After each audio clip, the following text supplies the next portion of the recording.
Hello friends, welcome to session look learning point. Today session environment topic को रखा है जो कि टेट सी टेट या सुपर टेट के लिए यूजफुल है, या फिर किसी भी स्टेट लेवल के आप एग्जाम्स की प्रिपरेशन कर रहे हैं तो उसके लिए यूजफुल है सीडीपी के अंतर्गत। तो आज से 1 जुलाई, चलिए सेशन शुरू करते हैं। तो यहाँ पे हम समझते हैं वातावरण क्या होता है, हमको किस तरह से प्रभावित करता है और हमारी क्या स्थितियाँ होती हैं एनवायरमेंट में।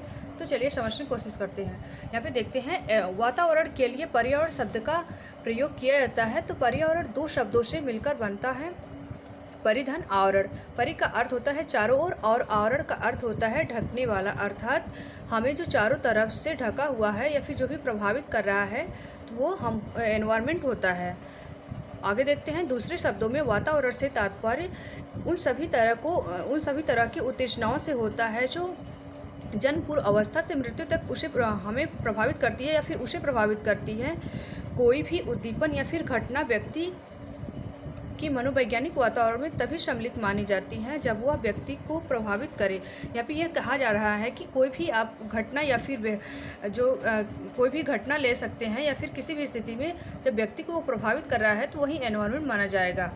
यहाँ पे समझने की कोशिश करते हैं, कुछ नोट पॉइंट किए हैं। डेफिनेशन, वातावरण अर्जित एवं पोषण आधारित होता है। आप ये कह सकते हो कि वातावरण हमें वंशानुक्रम नहीं प्रदान होता है, हम अर्जित करते हैं और हमारे किस तरह से पालन पोषण होते हैं वो हमको एनवायरनमेंट प्राप्त होते हैं। नेक्स्ट है, वातावरणवादी मनोवैज्ञानिक बालक के विकास में वातावरण को सर्वाधिक महत्व देते हैं। या फिर डेफिनेशन ये कहा जा रहा है कि जो वातावरणवादी मनोवैज्ञानिक हैं तो एक बच्चे के डेवलप में वो वातावरण को सबसे ज़्यादा महत्व देते हैं। तो नेक्स्ट समझते हैं वातावरण संबंधी क्या क्या कारक होते हैं। चलिए यहाँ पे वातावरण संबंधी कारक देखेंगे तो सबसे पहले वंशानुक्रम है, जो वंशानुक्रम के द्वारा हमें प्राप्त होते हैं एनवायरनमेंट। तो दादा परदादा या फिर माता पिता को जिस भी एनवायरनमेंट में रहे हैं और प्रभावित किया है उनको एनवायरनमेंट, तो इस तरह से हमको वंशानुक्रम के माध्यम से प्राप्त होता है और हम उस वातावरण से प्रभावित होते हैं। नेक्स्ट है वातावरण का प्रभाव। तो वातावरण का प्रभाव हमको सकारात्मक एवं नकारात्मक सोच की तरह करता है कि अगर हम किस तरह से पॉजिटिव सोचते हैं या फिर किसी भी चीज़ को निगेटिव लेते हैं तो हमको एनवायरनमेंट से ही संभव हो पाता है कि हमारा वातावरण क्या है या किस तरह से हमको प्रभावित कर रहा है। नेक्स्ट है व्यक्तित्व का विकास। तो वातावरण से ही हमारे संपूर्ण व्यक्तित्व का विकास होता है, या फिर शिक्षा को ले लीजिए या फिर थिंकिंग को ले लीजिए, तो वो हमको एनवायरनमेंट से ही संभव हुआ है। नेक्स्ट है परिवार का वातावरण।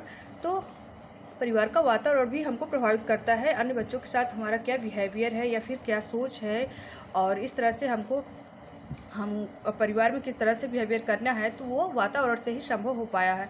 नेक्स्ट है कक्षा का भौतिक वातावरण।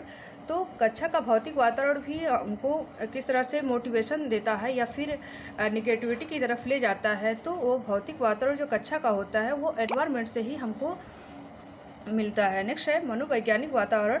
तो मनोवैज्ञानिक वातावरण के इस तरह से हम समझेंगे कि क्लास में जो टीचर होते हैं बच्चों के प्रति किस तरह से बिहेवियर करते हैं या फिर उनके मनोभाव का किस तरह से समझते हैं, तो एनवायरनमेंट के द्वारा मनोवैज्ञानिक टीचर के अंतर्गत एनवायरनमेंट में ही तो हमको प्रदान होता है। नेक्स्ट है सामाजिक एवं सांस्कृतिक वातावरण।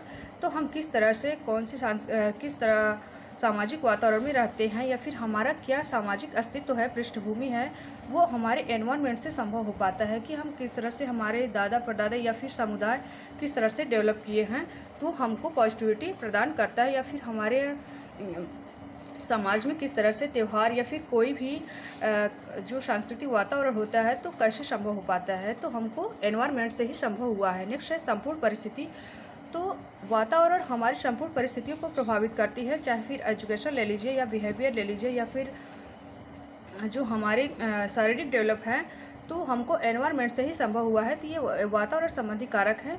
तो मिलते हैं नेक्स्ट वीडियो में नेक्स्ट टॉपिक के साथ। नमस्कार।